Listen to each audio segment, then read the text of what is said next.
talk a lot about climbing the ladder, and you talk about humans thinking that they're climbing a ladder. We never encourage you to get on one. Beam me up, Scotty. Or the ideal of you can't go from a non-satisfied place to a satisfied place without taking the baby steps or first becoming general. Well, in that thought of getting from, example, angry, mad, or any state of not satisfied to hope is good. Is there a more effective way besides the daily practice of said meditation, said aligning, said refocusing, to get to that state from hope to knowing / believing, in the ideal that believing is a thought that you keep thinking? So what's the most effective way to get from I've jumped to hope, now I want to get to the knowing of it, the believing of it, where I'm out ahead of it before it has manifested in my life? It's a really good question. The most important thing that we want to say to you is that you are where you are. So if something has happened and you're having a reaction to it, you are vibrationally where you are. And anything that you can do to improve the way you feel right now is effective. And it has to be enough because it's all you can do. But today we're really emphasizing in this conversation the extraordinary difference between working your way up the emotional scale and quieting your mind and taking a quantum leap over there to where your inner being already is. It's standing back far enough to acknowledge that your inner being is there and that you are your inner being, and that you don't have to struggle your way up the emotional scale. If you just let go, what are the words that we were offering? Satisfied. Being satisfied with yourself. I'm not mad at myself in this struggle right now. I know I would rather know than just hope. And I sure don't like to have doubt. But when you beat up on yourself about what you don't know, then you're not satisfied where you are. And now the gap is a harder one. And so it's just playing with it. Every day Esther does focus wheels, because every day she recognizes a vibration that could be better. And often a focus wheel will take her quickly there, especially if she catches it early. But there is nothing that gets her out ahead of it better than waking up, and before anything else happens, before she visits with someone, before she reads her email, before she starts receiving texts, before she remembers anything from before, if the first thing she does is set herself into a comfortable place and just quiet her mind and tune to the higher frequency, this day is dominantly better every single time. We just cannot emphasize that enough. Now, does that mean that the other tools are irrelevant? No, because you can't always go into meditation. Sometimes you got to deal with what's coming right at you. Sometimes you need to count to 10 and look for positive aspects in this arena or in this person where there is not one evident positive aspect. Sometimes you just don't want to make it worse, and sometimes you just want to walk away. You come to understand what works best for you, and sometimes it's this process, and sometimes it's this one, and sometimes it's this one, and sometimes it's this one. But you're at the vibrational place now. We can feel. You understand this. You are speaking our words and our processes back to us as well as Esther speaks them out to you. You're understanding this. And so what you're grappling with here a little bit is that you haven't been able to maintain always being tuned in, tapped in, turned on, as if you think that's the way it should be, and that's not ever the way it's going to be while you're here in this physical body. You're always going to have some gap. It's the way you feel about the gap that this conversation is about. So if you accept that you are always going to be, while you are in this physical form, you are always going to be incomplete and reaching for more, and that's all right with you, then so much of that angst will go away. Step one is full of all of that stuff. All of your creating is done in step one. And step one is full of contrast.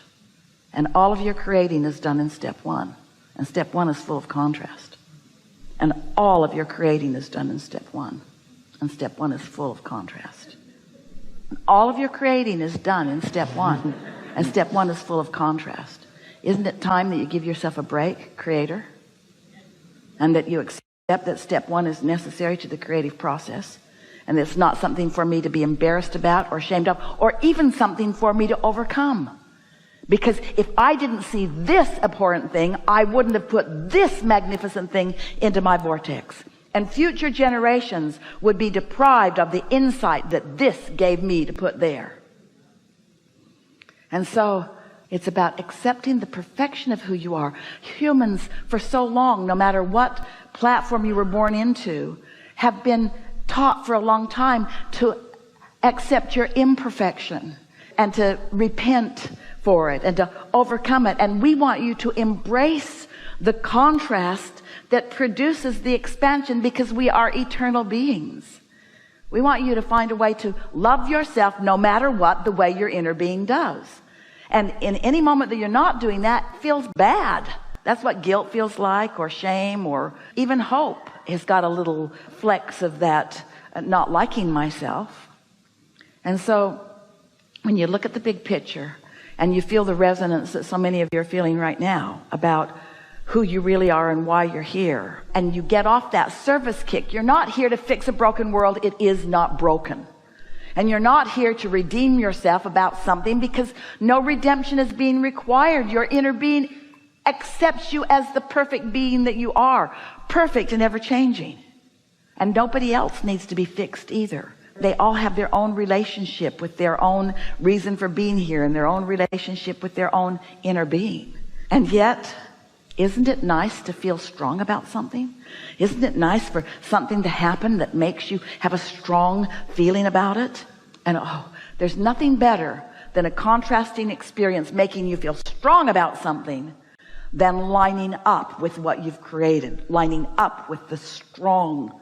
And so when the world looks like it's coming apart, and your desire is not that it come together, because it will never come apart.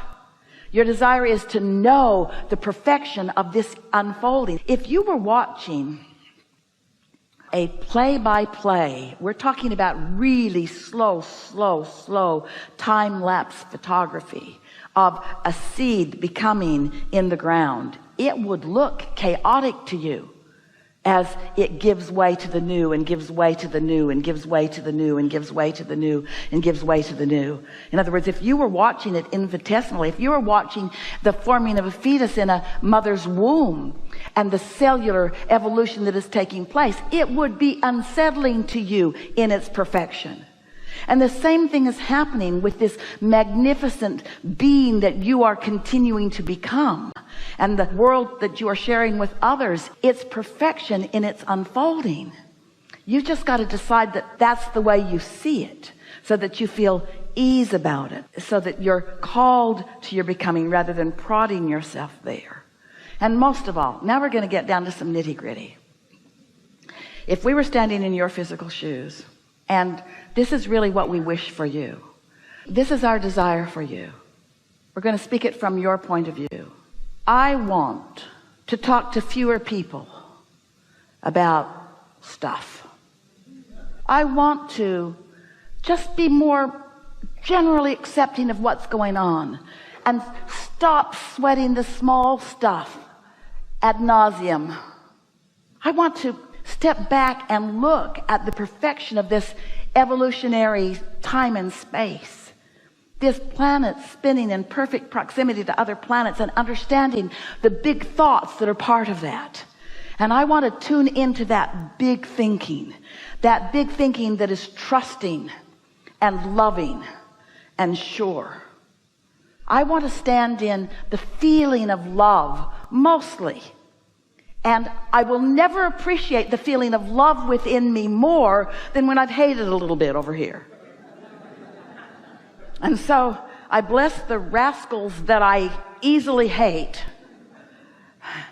on my way to feeling the relief of coming into the wholeness of who I am.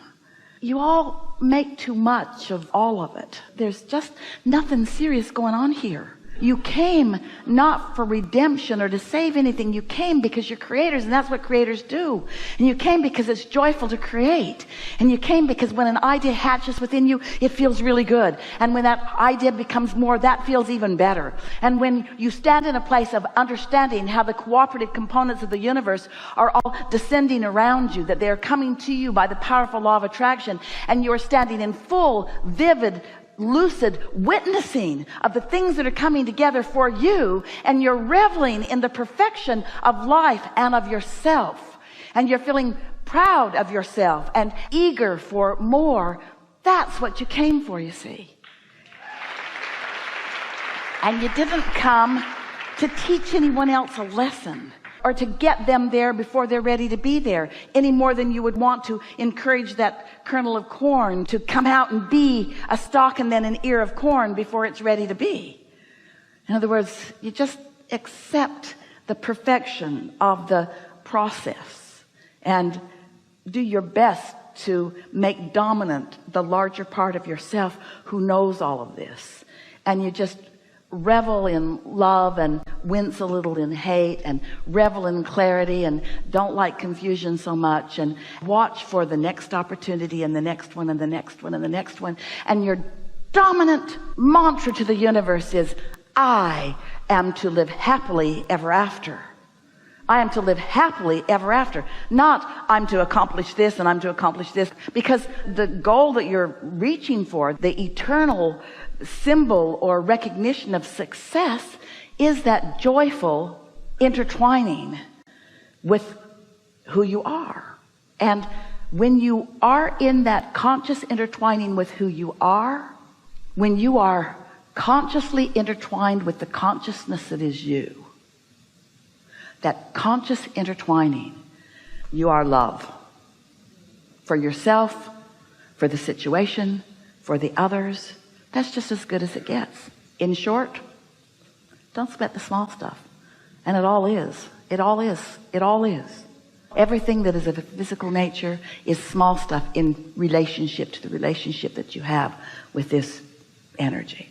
So, now, we're not trying to talk you into leaving the physical and meditating yourself into this oblivion mist of non-physical. We're encouraging you to release enough resistance that you can feel you're tuned in, and then give your undivided attention to stuff that interests you here. Stuff that interests you here.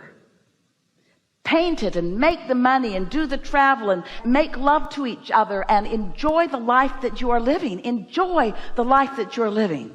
But do it from that place of connection to source, because you haven't spent money until you've spent money with source. And you haven't made love until you've made love with source. And you haven't witnessed the beauty of the planet until you've done it in connection with source. Get tuned in, tapped in, turned on, and live like you intended to live.